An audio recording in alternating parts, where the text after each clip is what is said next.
So as you guys know, my dang VP44 went out on my 2001 Cummins. Still not sure the reason why it went out. I had good fuel pressure coming from my AirDog. I had 17 PSI fuel pressure. Not sure why the VP would go out, but unfortunately it did. So I did go ahead and place an order at dieselautopower.com. They hooked me up with some stuff that we're gonna go over real quick. So the first thing I bought was an HX40 downpipe. So we're gonna need an HX40 downpipe for the other turbo that we're gonna be throwing on this truck. So since we ordered that downpipe, we're gonna be able to do some exhaust work on this truck. It's gonna be super sick, super awesome. Can't wait for that. Obviously, I did a new VP44. We'll talk about that at the end of what one I went with. The core deposit, obviously, I need to send my core back in, and then I got a gear puller for the VP44. So before I even knew anything about the Hot Rod VP, the SO VP, I was just getting ready to spend the money on a hot rod pump, just because, you know, hot rod, oh, it must be better than just the regular stock pump. Well, before I ordered the hot rod pump, I said in a couple of videos that I was getting ready to spend the money on a brand new hot rod VP. But before I did that, I called my buddy up at Diesel Auto Power. I was like, hey, my VP went out.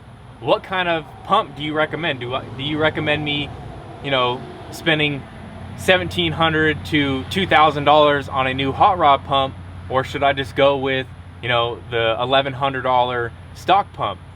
Because, you know, $500 more, I mean, might as well get the good pump and, you know, save yourself in the long run. Well, my guy at Diesel Auto Power, he was saying that pretty much the only difference is the hot rod pumps add a little bit of timing. And he was saying that with my Quadzilla that they sent me, there's no reason to get a hot rod pump. People have made 700 horsepower on the stock pump, the SO pump, but the SO pumps are good up to 700 horsepower. And I don't think that I would be getting up maybe close to that. I'm not sure. I'm trying to make this like a reliable street truck, so I don't want to go too hard and, you know, create a whole bunch of horsepower where it's really hard to daily drive it. So he told me, save your money, go ahead and get the SO pump. So he hooked me up with an SO pump, and that's what we got. So I saved myself a little bit of money just from his recommendations. He deals with this all the time. People asking what kind of pumps to get, what kind of setups do they have. He obviously knows what I have. He sent me the injectors, the 275 horsepower injectors. He sent me the Quadzilla. So he knows that the Quadzilla can do all the timing I need and all the fuel I need with the stock pump. I don't need to get a hot rod VP just because it adds a little bit of timing, which my Quadzilla does that anyway. He hooked me up with the SO pump, but what we need to do is start taking this apart. The pump isn't going to show up for a couple more days. The holiday kind of screwed me on shipping, so it's going to be a couple more days before the pump shows up. But what I can do now is go ahead and take everything apart that I need to take off, which is pretty much everything that I did with the injectors, including taking the pump off. So let's go ahead and start ripping this thing apart and get the old pump out, and this thing will be ready for the new pump.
Here it is. The old VP is out of the truck. So now that the pump is out, I got all these wires just ran everywhere. It's a total mess when everything's put back together. So what I want to do, I'm probably going to do this off camera, but I want to do a little bit of cable management for the Quadzilla, because I kind of just threw it in here. And why are there frogs chilling in my truck?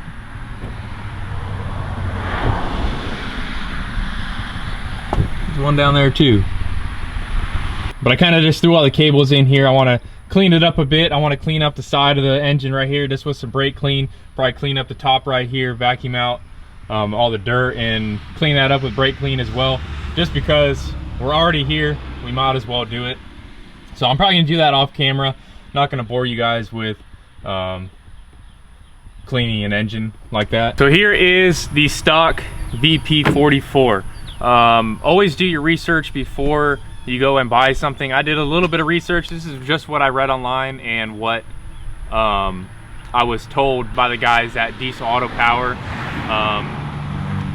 I think that hot rod VPs are a gimmick. They're pretty much just a marketing scheme. In your application, it may work. For guys that aren't pushing over 700 horsepower, you don't really need a hot rod VP. If you got big injectors, a big turbo, you need fuel, always make sure you have a good lift pump. That's one of the things that you basically need with the stock pump, is good fuel pressure. I have an AirDog, you guys know that, 17 PSI fuel pressure. Not sure why this one went out. Who knows? I don't know. It's whatever. But I don't think that guys that aren't pushing over 700 horsepower really need a hot rod VP, because it only adds timing. You got a little bit bigger pistons in there, but not much. The Quadzilla can do everything to a stock pump that the hot rod VP pretty much does, except for the little bit bigger pistons in there. So would I ever buy a hot rod VP? Probably not. Maybe if I push over 700 horsepower, but always do your research before you go ahead and spend a bunch of money. You may not need something that you think you need. SO pump should be here in a couple days, so we'll be able to throw that on the truck in next video, so we'll be able to get this truck moving again.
Well, there it is.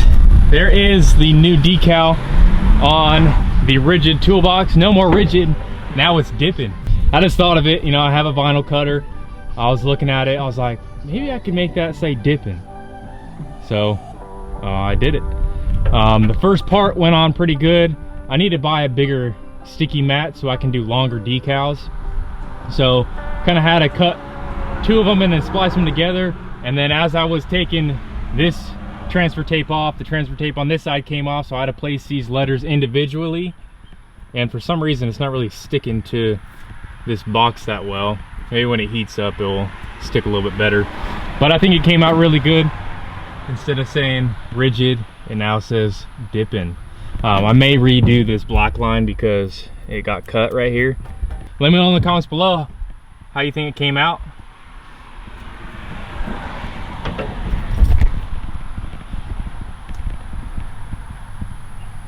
There it is. So now as for the box, I still have to position it so it has good, so it's even on both sides.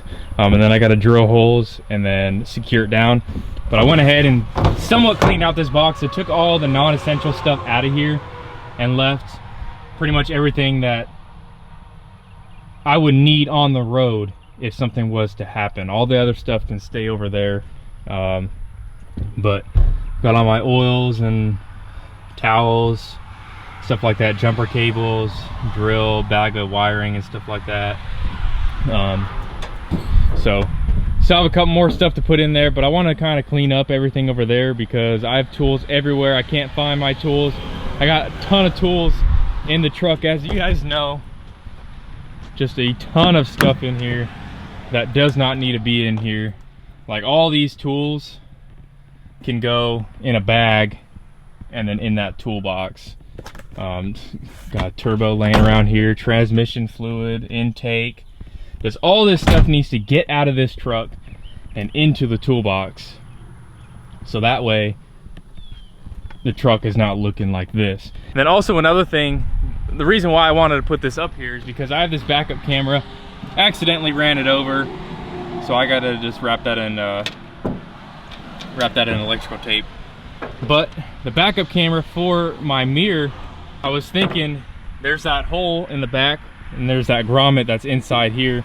I could put the grommet on the back, run that wire through, and then possibly drill a hole like right here, and then just attach this backup camera right there with the wire just going right through the box. I'll buy another grommet for the front right here so no water gets in, but I'll put that right in the middle, and that way I'll be able to have a backup camera because this line isn't long enough to reach the license plate. I could get a longer one, but I think it'll give me a lot more vision if it's right here. I don't really need it to back up to a trailer because I know how to back up to a trailer and not worry about hitting it or whatever. I know how to back up to a trailer. I think having it right there is going to give me a lot more field of view, and also I'm not going to have to go and buy longer cable to reach to the back over here. So that's where I'm at with the box on the back. Let me know what you guys think. Does it look good? I think I'm gonna take my ice chest and put it right in front right here. I'll probably put like a 2x4 to distance it off of the box, so that way when I open up the cooler it's not going to hit the box. So, and then I'll get, I don't know what I'm going to get, ratchet straps or something to hold the cooler right here. I'll probably attach it to the handles right there, and that way I'll have a toolbox and I'll have a cooler on the back, and that's what the truck looks like right now.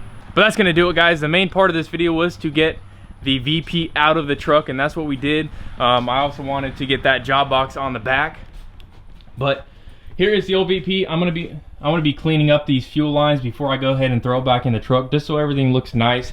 So when we do put that powder coat, okay. So the VP is gonna show up on Thursday. Thursday, I'm gonna go ahead and throw the VP44 back in the truck. And if all goes as planned, on Friday, I actually have to go down to the vet to pick up my dog's ashes. And then after that, I'm going to the twins' house to pick up the rest of the powder coating stuff. So if all goes planned, that's what's gonna happen. 2 weeks ago, I was supposed to go down there and the VP44 took a shit. So that kind of ruined all the plans for like the last week of videos. So cross our fingers, if all goes planned, Thursday, VP44 comes in. I'm hoping that's gonna come in a little bit sooner, maybe tomorrow or something, because the holiday kind of screwed up the shipping and stuff like that. But if all goes planned, Thursday, VP gets thrown in the truck. Thursday, I might actually go down to the vet if it comes in time. It's saying it's gonna show up between 11 and 1. So I still have enough time to go down to the vet. And then Friday, go to the twin shop. We're going to put an extra bead on the traction bars. You guys were giving me shit for using a Harbor Freight welder to weld that to the frame. So we'll throw some lightning down on those traction bar brackets. We'll fix this because a lot of you guys have been saying, what's up with the bed? Why is it like that? Well, it just needs to be tacked in place right there. And then this needs to be bent down a little bit, and then that needs to be just tacked in place. to fix that. And then we'll probably throw the powder coated parts on at their shop as well. And that will be the week right there. So hopefully you guys enjoyed. Let me know what you guys think of the job box on the back. And also for the VP44, I think a hot rod VP, if you have the good supporting mods and a good programmer like the Quadzilla, there's no need to get a hot rod VP if you are looking to get under 700 horsepower out of your truck. So there it is. Thank you guys for watching. Stay tuned for more videos, and we'll see you guys in the next one. Dippin' Diesel out.